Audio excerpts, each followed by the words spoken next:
इतिहास में कुछ ही राष्ट्र नाज़ी जर्मनी जितनी रुचि प्राप्त करते हैं।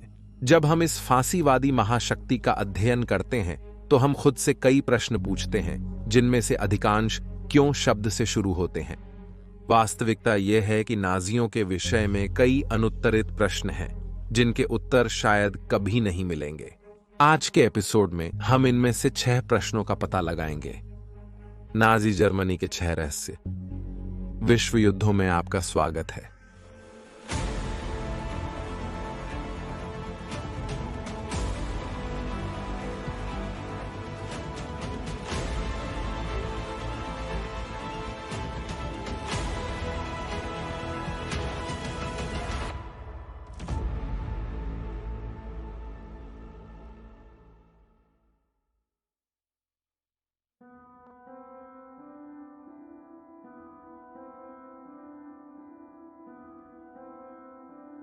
अधिकांश लोग एडोल्फ हिटलर को जर्मन फ्यूहरर के रूप में जानते हैं।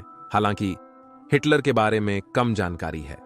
मानवता की बुराई का प्रतीक बनने वाली विरासत के साथ यह आश्चर्यजनक है कि वह सामान्य लोगों की तरह एक साधारण परिवार में बड़े हुए, जहां उनकी खुशियां, दुहक और समस्याएं थीं।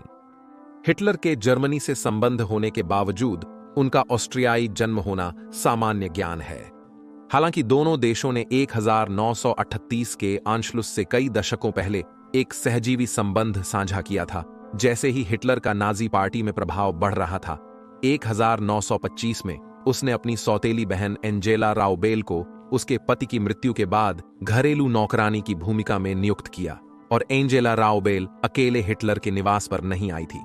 हिटलर जल्द ही उसकी बेटी गेली पर काफी जुनूनी हो गया, जो उससे 17 और 19 साल छोटी थी। जब उसे पता चला कि गेली उसके चालक एमिल मॉरिस के साथ एक संबंध में है, उसने इसे जारी रखने से मना किया और मॉरिस को निकाल दिया। उसे चेतावनी दी कि वह कभी वापस ना आए। इसके बाद हिटलर ने गेली पर अपना नियंत्रण और अधिक बढ़ा लिया। उसे दोस्तों से मिलने या बिना उसके अनुमति या उसके विश्वस्त सहायक के बिना बाहर जाने की अनुमति नहीं दी। म्यूनिक के अपार्टमेंट में रहते हुए गेली वास्तव में हिटलर की कैदी थी। उन्होंने भागने की कई योजनाएं बनाई, लेकिन दुर्भाग्यवश सभी विफल हुईं। 18 सितंबर 1931 को हिटलर ने वियना जाने की अनुमति देने से इनकार किया, जिसके परिणाम स्वरूप दोनों में विवाद हुआ। उसे अपार्टमेंट में फंसाए रखते हुए वह न्यूरेमबर्ग गया, लेकिन जब उसे यह दुखद समाचार मिला कि गेली ने अपने छाती में गोली मार ली थी और गोली उसके फेफड़े को फाड़ने के बाद वह मर गई थी, तो अगले दिन उसे म्यूनिक वापस बुला लिया गया। वह सिर्फ 23 साल की थी। जांच ने मौत को आत्महत्या माना और इसने हिटलर को गहरे अवसाद में छोड़ दिया, जो उसकी मौत का शोक मना रहे थे। हालांकि उसकी मौत की खबर फैलते ही हिटलर के साथ गेली के संबंध की प्रकृति और उसकी मौत में उसकी संभावित भूमिका को लेकर सवाल उठाए गए हैं। एक समकालीन समाचार पत्र के लेख में दावा किया गया कि गेली में गोली लगने के साथ साथ शारीरिक दुर्व्यवहार के संकेत भी थे, जैसे कि टूटी हुई नाक, जिससे यह संकेत मिलता है कि हिटलर ने उसके प्रति हिंसा की थी। अन्य लोगों ने भी अपनी आस्था व्यक्त की कि हिटलर का उसके साथ एक यौन संबंध था, और यह केवल बाहरी लोगों और नाजी आलोचकों तक सीमित नहीं था। हिटलर के परिवार के सदस्यों ने भी रिकॉर्ड पर यह कहा है कि उन्हें पता था कि वे दोनों अंतरंग थे। यौन आरोपों की सच्चाई चाहे हो या नहीं, कई लोगों ने यह सुझाव दिया है कि संबंध निश्चित रूप से अस्वास्थ्यकर और विषाक्त थे। हिटलर का अधिकारी रवैया गेली के प्रति विशिष्ट है, जहां एक पक्ष दूसरे पर लगभग पूर्ण अधिकार रखता है। गेली ने कई बार छोड़ने की कोशिश की। हिटलर ने हर बार रोक दिया और उसके अंतिम घंटों को बहस करते हुए बिताया। इससे स्पष्ट होता है कि वह अंततः टूट गई होगी और ने अपनी जान ले ली होगी। उसके जीवन को समाप्त करने का तरीका हमेशा संदिग्ध रहा है। सबसे पहले हिटलर ने बताया कि उन्होंने अपनी पिस्तौल उस फ्लैट में क्यों छोड़ी जहां उसे मिल सकती थी। निश्चित रूप से उसे खतरे का एहसास होना चाहिए था, जो गेली वहां रहते समय अपने दुख में थी, चाहे वह खतरा उसकी संभावित आत्महत्या हो या बदतर हिटलर की नजरों में किसी भी तरह उसका बंदूक उस पर चलाना। यह अनोखा है कि गेली ने छाती में गोली मारी, जबकि आत्महत्या के सामान्य तरीके में सिर पर बैरल रखना शामिल होता है। इस तरीके से आत्महत्या करने के किस्से कम सुने गए हैं, जो असामान्य और ज्यादा दर्दनाक होते हैं। कुछ लोग यहां तक सुझाव देते हैं कि हिटलर ने अपनी भांजी की हत्या की, जो हिटलर के चरित्र के आधार पर असंभव नहीं है। हालांकि उनके बीच के रिश्तों के तथ्य और प्रश्न उठाते हैं बजाय उत्तर देने के। दुर्भाग्य से हमें कभी भी गेली राओबेल की दुखद मौत की पूरी कहानी नहीं मालूम हो सकती है।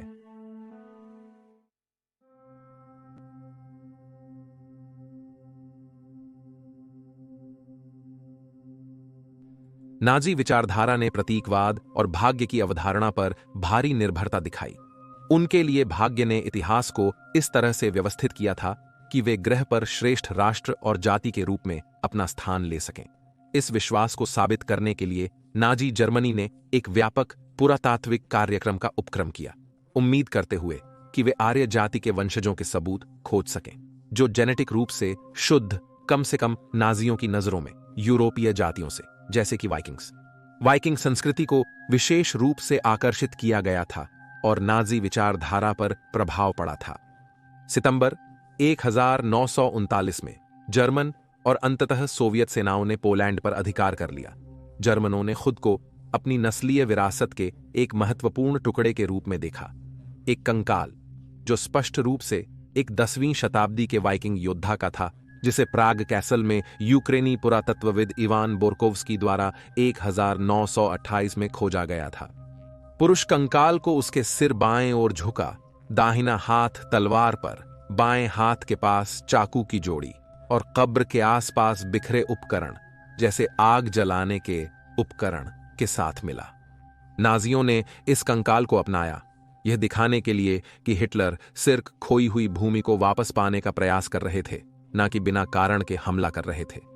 एक सांद्रण शिविर में भेजे जाने के खतरे में बोरकोव्स्की को अपने नई नाजी स्वामियों की जरूरतों को पूरा करने के लिए, जिन्हें उनके क्षेत्रीय दावों को स्थापित करने में मदद चाहिए थी, अपने शोध को कंकाल पर पुनः प्रस्तुत करने के लिए मजबूर किया गया था। बोरकोव्स्की के नए अन्वेषण का नाजियों ने किस मकसद के लिए प्रयोग किया, अपने आत्म धोखे को छोड़कर, यह स्पष्ट नहीं है, क्योंकि नाजी अधिग्रहित भूमियों के बाहर किसी ने भी कंकाल की नई पहचान को मान्यता नहीं दी थी।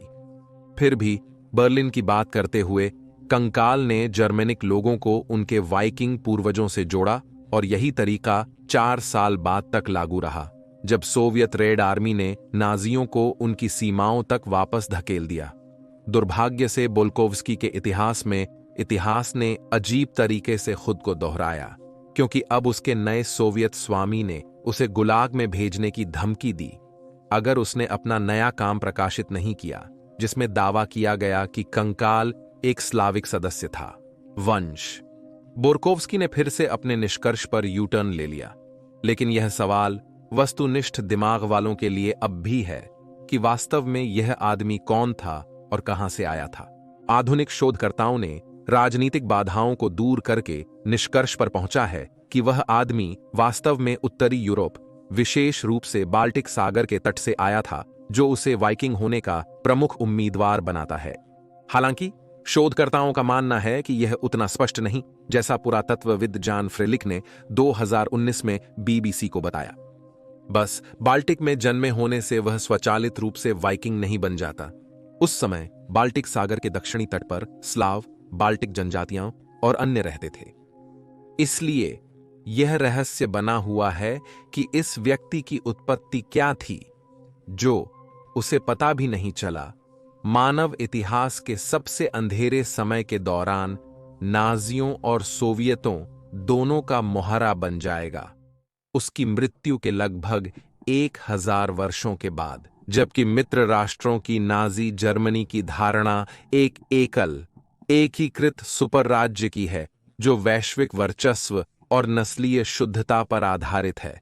यह भूलना आसान है कि नाजी समाज में किसी अन्य की तरह कई समस्याएं थीं, और इसमें अपराध भी शामिल है। चोरी, कालाबाजारी, आगजनी, यौन अपराध और हत्या नाजी कानून प्रवर्तन के लिए उतनी ही समस्याग्रस्त थीं जितनी कि अन्य जगहों पर। और अंतिम मामले में नाजी जर्मनी में भी सीरियल किलर्स की उचित संख्या थी जो जर्मन सड़कों पर घूमते थे। शायद नाजी जर्मनी में सबसे प्रसिद्ध सीरियल किलर, यदि आप नाजी उच्च कमान को छोड़ दें, पॉल ओंगेसॉ थे, जिन्हें इतिहास अब एसबान हत्यारा के रूप में याद करता है। 1940 और 1941 के बीच ओगेसो ने 9 महीने में राष्ट्रीय ब्लैकआउट्स का लाभ उठाकर महिलाओं पर हमला किया और उनकी हत्या की, जो मित्र राष्ट्रों के बमवर्षक दलों को लक्ष्य खोजने से रोकने के लिए था, जब तक कि उनकी गिरफ्तारी और 26 जुलाई 1941 को फांसी नहीं हुई। हालांकि नाजी रिकॉर्ड्स के अनुसार शायद सबसे अधिक हत्याएं करने वाला सीरियल किलर ब्रूनो ल्यूडके था। 1908 में बर्लिन के पास जन्मे लुडका को शीघ्र ही स्कूल में सीखने में कठिनाई हुई और वे शीघ्रता से विशेष स्कूल में भेज दिए गए। अपने शिक्षा समाप्त करने के बाद उन्होंने माता पिता के लॉन्ड्री व्यवसाय में काम किया और वहां वे डिलीवरी और संग्रह के लिए घोड़ा और गाड़ी चलाते थे। ग्राहकों ने आमतौर पर यह आपत्ति जताई कि हम जानवरों के साथ अत्यधिक क्रूरता से व्यवहार करते हैं, खासकर जब पशु कल्याण लोगों की प्राथमिकता नहीं थी। हम वास्तव में जानवरों के साथ बहुत बुरा व्यवहार कर रहे थे। वह अक्सर ग्राहकों द्वारा भुगतान की गई राशि चुरा लेता था, जिससे उसके माता पिता के व्यवसाय को नुकसान होता था। लुडगर को दृष्टि से छिपने और अप्रत्याशित रूप से महिलाओं और युवा लड़कियों पर छलांग लगाने का आनंद लेने के लिए भी जाना जाता था। उसकी परेशानी करने वाली गतिविधियों के कारण वह स्थानीय पुलिस के लिए अनजान नहीं था, लेकिन उसे केवल छोटी चोरी और शांति भंग करने के आरोप में लपेटा गया था। हिंसक या यौन अपराध का आरोप नहीं लगाया गया था। नाजी शासन के तहत चीजें लुड़के के लिए और भी कठिन हो गईं। औसत से कम बुद्धिमत्ता और नाजी जर्मनी के समाज में फिट होने में समस्या के चलते उसने खुद को और अधिक परित्यक्त महसूस किया। फिर शुक्रवार 19 जनवरी 1923 को 19 वर्षीय विधवा फ्रेडा रोसनर की हत्या की गई। लूटपाट और यौन हमला किया गया पास कोपर्निक, जहां ब्रूनो लॉटके रहता था। बर्लिन के जांचकर्ताओं ने लॉटके के बारे में त्वरित जानकारी प्राप्त की और उन्होंने अपने प्रयासों को उस कमजोर दिमाग व्यक्ति की जांच पर केंद्रित करने का निर्णय लिया। नाजी पूछताछ के दौरान लुडगर ने न केवल रोसनर की हत्या मानी, बल्कि कम से कम 50 अन्य लोगों की हत्या की भी मान्यता दी जो उस क्षेत्र में थे। इस स्वीकृति के उपरांत जांचकर्ताओं ने अपनी फाइलों का अन्वेषण किया और अनसुलझे हत्या के मामले एक के बाद एक बाहर निकाले, जिसे लुडगर ने दोबारा करने की स्वीकृति दी। यह जांचकर्ताओं के लिए काफी था। उन्हें अपना आदमी मिल गया, शायद जर्मन कानूनी इतिहास के सबसे बड़े सीरियल किलर में से एक। उसे पागल घोषित करके वियना के क्रिमिनोलॉजिकल मेडिसिन संस्थान में भेजा गया, जिसे एसएस संचालित करता था, जहां उस पर उसकी गिरफ्तारी के 1 साल से भी कम समय में उसकी मृत्यु तक चिकित्सा प्रयोग किए गए। यह कहा जाता है कि उसे फांसी दी गई थी, लेकिन कई लोगों ने संदेह जताया है, मानते हैं कि वह गलत मेडिकल प्रयोग से मर गया। लुडगर की गिरफ्तारी के कई वर्षों बाद कई लोग उसे इन अपराधों के लिए निर्दोष मानने का तर्क दे रहे हैं। सबसे पहले पूछताछ बिना किसी पेशेवर सहायता के की गई थी, जो लुडगर को यह समझने में मदद कर सके कि क्या हो रहा था। उसने जांच के दौरान प्रताड़ित होने के संकेत भी दिखाए और कई गवाह आगे आए हैं जो कहते हैं कि अगर वह कबूल नहीं करता तो उसे मार दिया जाएगा। लुडगर के खातों में, जिनमें उसने माना कि उसने पीड़ितों की हत्या की और उसे दोषी ठहराया गया, वे कभी भी पुलिस द्वारा जांचे गए दृश्यों से मेल नहीं खाते थे, कम से कम तब तक नहीं जब तक सही कहानी पूछताछ से सामने नहीं आई। जर्मन अधिकारियों ने ब्रूनो लुटके की विसंगतियों को उसकी मानसिक अक्षमता के कारण स्वीकारा। समाज में जहां अपूर्णता को नीचा देखा जाता था, कुछ लोगों ने इस पर सवाल उठाए। उनकी गिरफ्तारी के बारे में कई सवाल अब भी बाकी हैं, जिनका उत्तर नहीं मिल सकता। हम नहीं जानते कि वह सीरियल किलर था या नाजियों द्वारा भेदभाव के कारण उकसाए गए दुखद मामले का शिकार था, जिससे कई असली हत्यारों को निर्दोष व्यक्ति की कीमत पर खुली छूट मिली।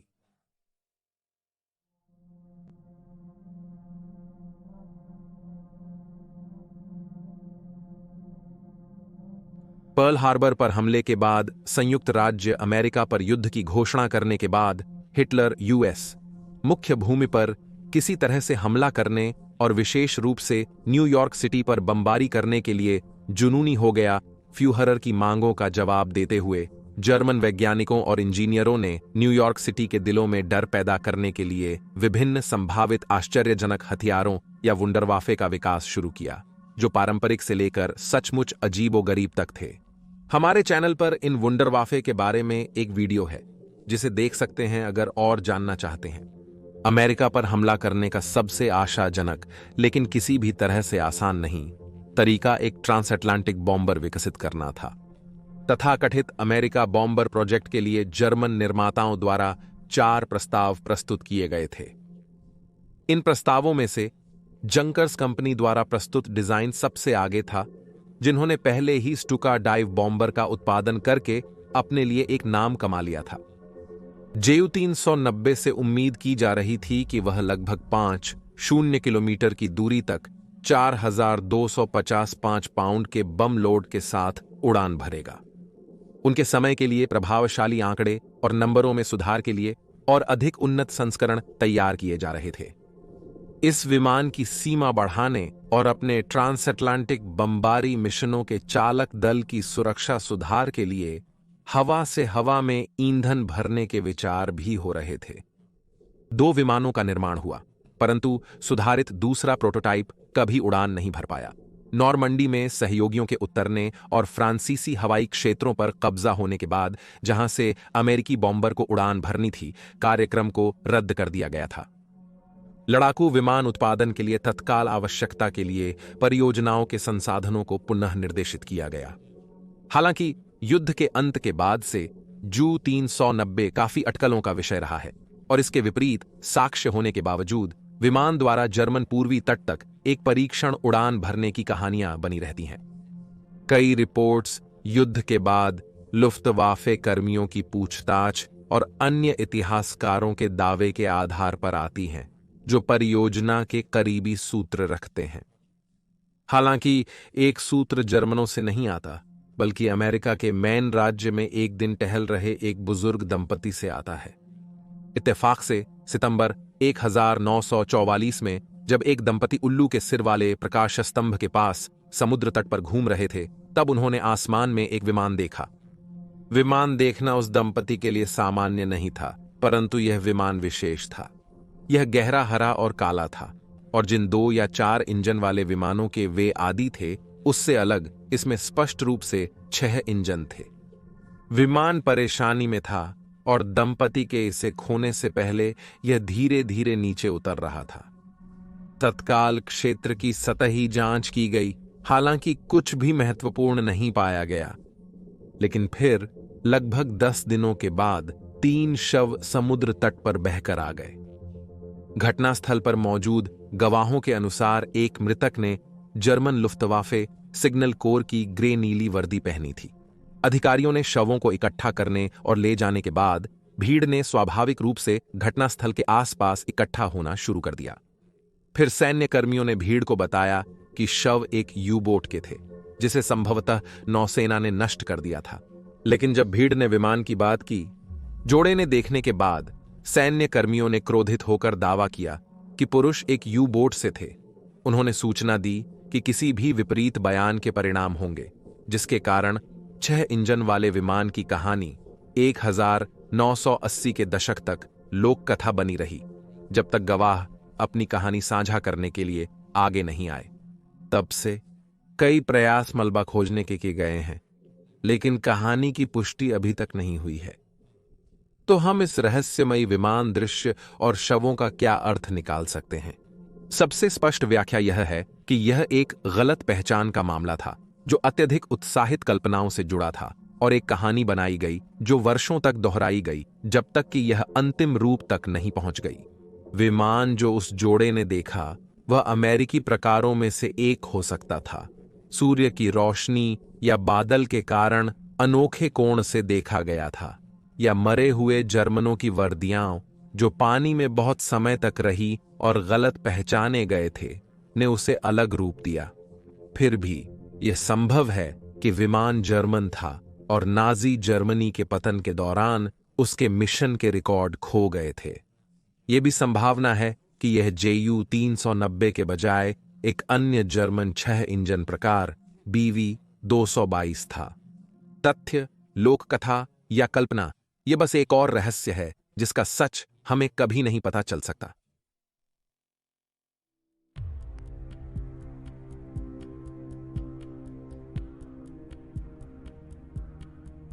एक 1940 में हॉलीवुड अभिनेता चार्ली चैपलिन ने हिटलर और नाज़ीवाद का व्यंग्य करने वाली फिल्म द ग्रेट डिक्टेटर में काम किया।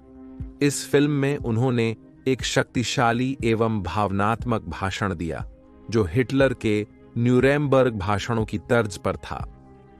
चैपलिन नफरत का प्रचार करने की जगह लोकतंत्र, स्वतंत्रता, एकता की विजय का समर्थन करते हैं। चार्ली चैपलिन का एक प्रसिद्ध दृश्य है जहां वे फ्यूहरर के रूप में एक फुलावदार ग्लोब को हवा में उछाल रहे हैं। फिर भी कुछ ही लोग जानते हैं कि यह ग्लोब अडोल्फ हिटलर के एक असली ग्लोब से प्रेरित है और इसका क्या हुआ यह एक रहस्य है। यह एक महान खोए हुए नाजी खजाना है। राज्य और उद्योग नेताओं द्वारा कोलंबस ग्लोब के नाम से जाने जाने वाले दो प्रमुख ग्लोब 1930 के मध्य में बर्लिन में नाजियों ने अपने सैनिकों की वैश्विक मार्च को देखने और कल्पना करने के लिए निर्मित किए थे। दूसरा हिटलर के लिए ही बनाया गया था और उसके कार्यालय में रखा गया था। पहले से इस मायने में अलग था कि अबिसीनिया, आधुनिक समय का इथियोपिया, 1935 में मुसोलिनी की सेनाओं द्वारा आक्रमण और विजय के बाद इटालियन पूर्वी अफ्रीका में बदल दिया गया था। नाजी युग के एक अन्य प्रतीक वॉक्सवैगन के आकार के लगभग फ्यूहरर का ग्लोब एक बड़े लकड़ी के आधार पर बैठा था जिसके चारों ओर कस्टम फर्नीचर स्टैंड्स थे। संभवतः और ग्लोब बनाए गए थे, लेकिन उनका निर्माण करने वाला कारखाना एक हवाई हमले में नष्ट हो गया और सभी रिकॉर्ड बाद में मिटा दिए गए। इसलिए यह निश्चित नहीं है कि क्या और भी ग्लोब थे। नाजी जर्मनी की अराजकता और पतन के बीच हिटलर के ग्लोब का पता लगाना आज भी एक विवाद का विषय है, अगर वह बचा भी है तो। वर्षों से फ्यूहरर के स्वामित्व वाले कई ग्लोब सामने आए हैं, लेकिन किसी को भी उसके होने का ठोस प्रमाण नहीं मिला है। इस अनिश्चितता ने निजी संग्रहकर्ताओं की रुचि को रोका नहीं है, जो जर्मन नाजी इतिहास का एक टुकड़ा खरीदना चाहते हैं। एक ग्लोब जिसे एक अमेरिकी सैनिक ने बरामद किया था, 2007 में एक नीलामी में लगभग $1 लाख में बिका। इतिहासकारों का सामान्य रूप से यह मानना है कि हिटलर का व्यक्तिगत ग्लोब अभी भी अनखोजा है। हिटलर के महानवाद का प्रतीक होने और अपने इतिहास की वजह से यह नाजी खजाने के शिकारियों के लिए पवित्र ग्रेल बन गया है।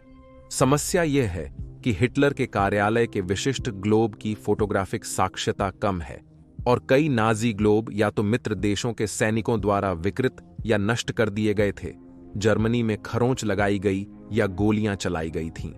इसलिए यह संभव है कि यह बमबारी या राजधानी की सड़कों पर लड़ाई के दौरान नष्ट हो गया हो, लेकिन फिर भी यह किसी के अटारी, तहखाने या स्टोर रूम में धूल जमा करते हुए भी बैठा हो सकता है। मालिकों को वहां पड़ी चीज के महत्व और मूल्य का एहसास न हो।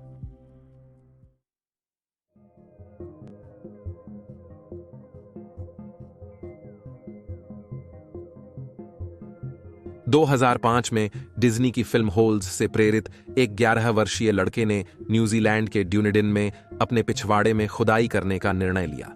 4 फावड़े गहराई के बाद उसने एक धातुविक पदार्थ से टकराया। मिट्टी हटाने पर उसे मिली वस्तु ने उसे स्तब्ध कर दिया। वह एक जर्मन आयरन क्रॉस मेडल था जिसके बीच में नाजी स्वास्तिक के साथ चमक रहा था। युवा ने नाजी प्रतीक की पहचान की और 2020 में 26 वर्षीय होने पर उसने ये घटनाएं याद करके बताया कि उसे प्रतीक का ज्ञान था और उसका आना उसे चौंका और डराया था। उसने कहा, मुझे लगा मैंने पत्थर या बोतल का ढक्कन मारा। विश्वास नहीं हो रहा था कि मैं क्या पकड़े हुए था। मैं इतना डर गया था कि किसी, यहां तक कि मेरी मां को भी नहीं बता सका, क्योंकि मुझे लगा कि मैंने कुछ गलत किया है या मुसीबत में पड़ने वाला हूं। 15 सालों तक अपनी खोज को रहस्य बनाए रखने के बाद वह गुमनाम युवक, जो अब वयस्क है, ने अंततः अपनी जिज्ञासा को संतुष्ट करने का निर्णय लिया। नवंबर 2020 में इसकी जानकारी सार्वजनिक की गई, उम्मीद करते हुए कि इसकी उत्पत्ति और जर्मनी से 11 किलोमीटर दूर आने का कारण समझा जा सके। द्वितीय विश्व युद्ध के जर्मन सेना के आयरन क्रॉस पुरस्कार का इतिहास प्रशिया के राज्य तक जा सकता है। इसे पहली बार 1813 में प्रशिया के राजा फ्रेडरिक विल्हेम तीसरा द्वारा प्रशिया की मुक्ति के युद्ध में विशिष्ट सेवा के लिए स्थापित किया गया था। पारंपरिक रूप से प्रशिया और बाद में जर्मन प्रतीकों की तरह इसे नाजियों ने तीसरे रैच के लिए पूर्ण उपयोग किया। 1939 में पदक में स्वस्तिक और नीचे वर्ष के साथ साथ परिवर्तन किया गया था। इससे हमें यह स्पष्ट हो जाता है कि न्यूजीलैंड में मिला पदक द्वितीय विश्व युद्ध के नाजी जर्मनी के एक सैनिक को दिया गया था। कीचड़ में लंबे समय तक दबे रहने से इसने अपना चांदी का किनारा खो दिया। विशेषज्ञ न्यूजीलैंड में संदेह करते हैं कि मेडल का मूल मालिक कैसे पता लगाया जाएगा या यह कैसे पहुंचा वहां। संभावना है कि युद्ध के समय एक न्यूजीलैंड सैनिक ने इसे वहां लाया था। अन्य मान्यताओं में शामिल है कि यह ब्रिटिश सैनिक का था जो न्यूजीलैंड चला गया था, या यह युद्ध ट्रॉफी संग्राहक की प्राप्ति थी। यह मानव जिज्ञासा जो इस मेडल और इसके समान चीजों को घेरती है, हमें याद दिलाती है कि अभी भी बहुत कुछ है जिसे खोजा जाना है। यह मेडल शायद एक जर्मन सैनिक को वीरता के लिए दिया गया था, फिर युद्ध में गिर गया, केवल एक साथी सैनिक के लिए इसे ट्रॉफी के रूप में लेने और इसे न्यूजीलैंड में वापस भेजने के लिए।